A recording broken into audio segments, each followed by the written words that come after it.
But as your instructor this morning, I have a problem. The problem is I have this, and I have this. Okay? So my solution to that problem is, you better not have this in class. Because this is what I understand and prefer. However, one of the interesting things, I've been quoting TEDites for a long time to TEDophiles, and I like quoting them, and this is the first time I actually get to quote them at an actual TED event. So here is Nicholas Negroponte, who announced recently that the physical textbook is dead in 5 years. Excuse me, the physical book, is dead in 5 years. Why did he say that? Please, I can't hear you. Yes, of course. He said it because of digital technology. The idea is that this is going to morph onto that in sort of some seamless way. Now, more important for our particular discussion today, who said the physical textbook will be dead in 5 years? No. No. Good guess. I haven't said it yet, okay? This was already said. The textbook Terminator. In May 2009, the governor of California announced that California was moving away from physical textbooks, and in fact has a program running now in which both math and science textbooks are being looked at and recruited to teach online. By the way, textbook Terminator 2, shortly thereafter, announced the same thing last April in Austin. Why did they announce this? Money. Exactly. You're catching on this morning. Dollars. Texas spends $500 million, that's a B, $1 billion a year buying textbooks. California spends $400 million. Okay? That's a lot of money. By the way, Texas and California have roughly the same number of school children, so I don't understand why they're not spending the same amounts of money, but you'll have to ask the textbook Terminator 2 that question, which unfortunately you can't. No, never mind, it's another subject. In the United States, we spend $6.8 billion a year on textbooks, K-12. This does not include college, okay? K-12. What I'm suggesting today is that there will be unintended consequences. The internet is the place of unintended consequences, right? It is totally unintended what happens. I personally think the biggest unintended consequence for the internet is going to be in education. And I think that the fiscally driven, the dollars-driven decision by Texas, California, and Florida, which, by the way, account for 20% of the textbook market in the United States, there are unintended consequences that are going to be very interesting for education. Because what's actually going to be adopted is not going to be textbooks. Why? SAT test. This is a pop quiz. Okay, you remember SAT tests. Printed textbooks are to digital textbooks as magazine advertisements are to banner ads, exactly. Why don't banner ads work?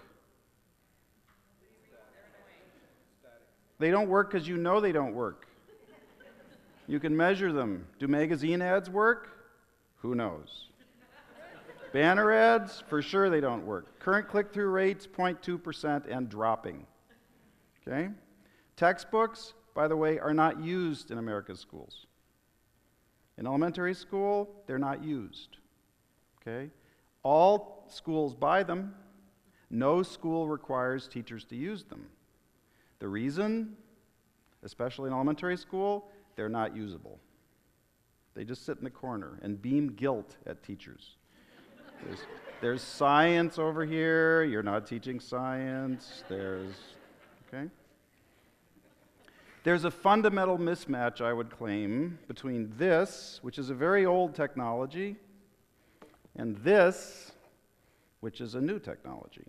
What's the nature of that mismatch? I think at core, the nature of the mismatch is that this is push technology, and this is pull technology.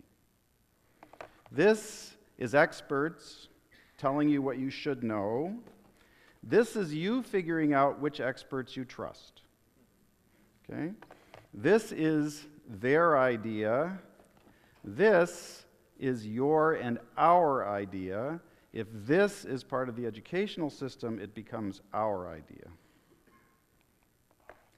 We've been doing this for a long time, and it's had a huge effect on the structure of education that I think a lot of us don't realize. Why is this a physics textbook, right? And why is math something different, and biology something different, and chemistry something different? Because you got to put it in a book. Why do you test at the end of learning instead of in the middle and the beginning and all the time? Because you put the questions at the end of the chapter. A good teacher tests constantly. On this device, you can test constantly without even knowing it. It's called embedded assessments. Okay? So this has fundamentally changed education, not for the good, since the 1440s, and actually before that. We'll talk about that if I get to my 36th slide in the next few minutes. This device we made in our own image. You know, sometimes I'm asked when I talk, are we learning new ways because of the internet or the computer? No. Learning changes over evolutionary time. What we've done is we've made a device that's like us. This is us. This is not us. This is not how I learn. This is not how I care to learn. This is not how I store information. This is not how my brain works. That's why this doesn't work so well. This is us. Totally. And you can even touch it now and have it respond. The only thing you can't do with this is olfaction, and I can tell you why after class. So, book, computer, textbook, computer, does not become a CompuBook. Does not. It becomes something different. This is what I think it becomes. This is actually a site that I launched 11 years ago called Whyville. You noticed in the earlier parts of the presentation I like why a lot. I'm much more interested in why than what, when, where, and definitely, my apologies, Horton, who. This book is full of who. Why is this book full of who? Because it's someone else you're reading about. Why is something you do. You-centered. That's very important. Whyville has 6.5 million registered users, average age 13, 78% of them are female, and the site is largely science and math. So how is that? Someone told me once that girls don't like science and math.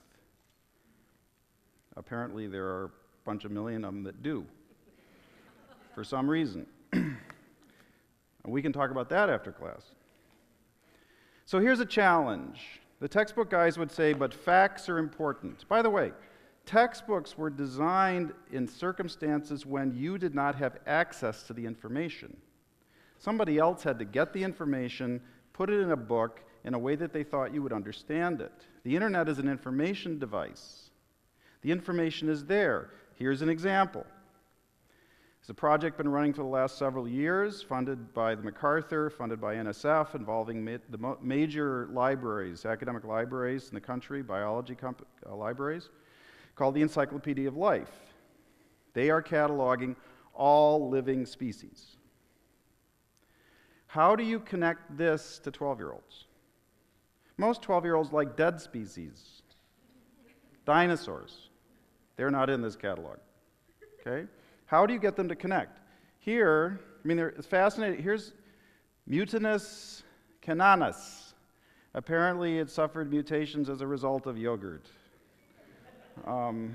Anyway, so The Field Museum in Chicago and the MacArthur Foundation came to us and said, how can you get 12-year-olds interested in an encyclopedia of all living species? You make a simulated world on the computer where those species exist. In this case, a simulated coral reef. Actually, two coral reefs, the North Reef and the South Reef. And the first thing you let kids do is float around with their avatars, as you can see, floating around, looking at the wonderful, coral reefs are amazing. People that like coral reefs, scientists that study coral reefs because they love the way they look. Our kids love the way they look too. But you'll notice here the kids have a recorder, a data recorder. We challenge them to identify the species, the different species of both plants and animals in this simulated coral reef. Okay? And then what they did was they constructed a tree of those species, and what they found out, they didn't know, that the North Reef was sick. The largest fish in the North Reef were disappearing. Big problem. Big campaign in Whyville, Save Our Reef. Okay? Contact your local senator. The kids have senators. We have a government. The kids elect. It's representative. We have tons of voter fraud. But the wonderful thing about Whyville is I know everything that goes on, so I can tip off the reporters for the Whyville Times to report on the voter fraud. Which, by the way, does not necessarily mean that the guy that's fraudulent doesn't get elected, which I don't understand. This is a peculiarity of the United States, I think. Anyway, although, of course, Whyville is worldwide. In fact, there are 140 countries represented in Whyville. Anyway, so they went to the government, so we have to do something about this. And the government said, what's the problem? They said, we don't know.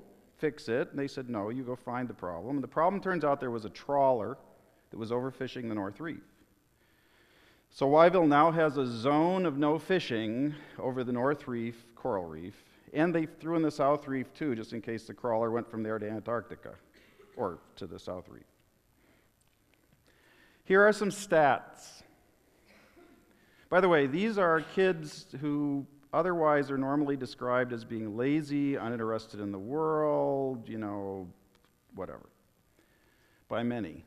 2 months after launch, 2.3 million visits to the coral reef, 22.4 million accesses to the Encyclopedia of Life, 1.1 million species identified, that is, individuals identified by their species, and because one of the things you do in Whyville if there's a problem is you actually donate to fix it.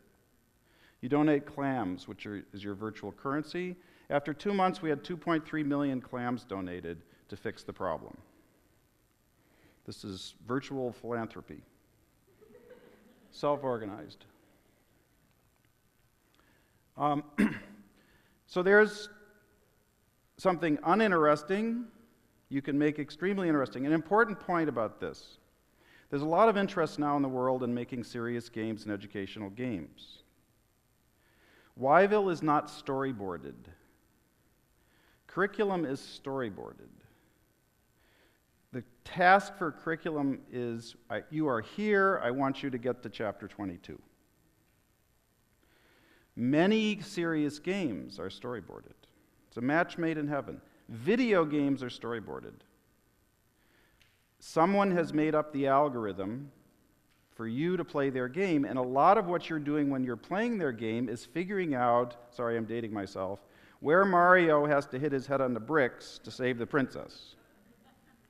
In Sims, I tried for years to actually get a metropolis without having a professional football stadium.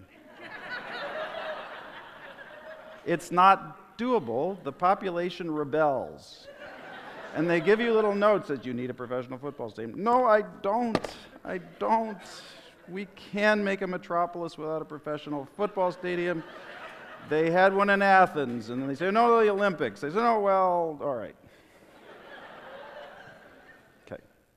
What about complex issues of interest to Texas and of interest to all of us, like energy? It's interesting. Most of the pictures you see on the internet about oil derricks are at the sunset. And the windmills are always the sunrise. How? Are they telling us something? But this is complicated. Energy is complicated. So we were approached by a group called Power Across Texas, which is a nonprofit group in Texas that does education around power issues and energy issues.